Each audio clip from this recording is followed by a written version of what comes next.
Oké, mi nome também Vitor Orman. Mi está professional MMA fighter.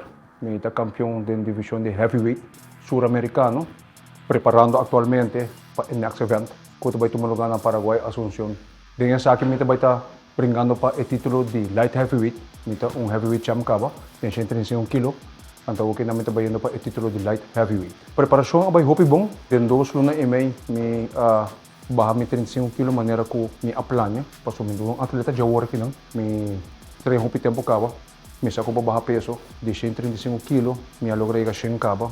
Me falta 7 mais para kita. Ano ta pobisa ko ta hopi difícil, que meta vai ta hopi mais fácil. Bayando ko pa Bogotá, eta vai ta mais flexível e também mais vai me recuperar também. Paso, inang também por treino, descansar, lo cual é o mais importante, descansar também hora que bota treino duro. Então, me quero ver o governo hupidanki, pessoas têm, e também naturalmente se ko asa kapatar ko.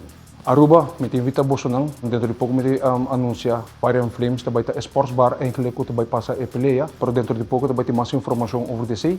E momento Aruba, nós também tem uma plataforma bastante grande para compreender que o WKN, a World Kickboxing Nation, que está cumprindo 32 anos de existência, tá junto com o SFC, que também faz essa que possível que também tá around o mundo. So, Aruba também tem uma plataforma bastante heavy e a mim também tá o main event de a noite contra a Argentina.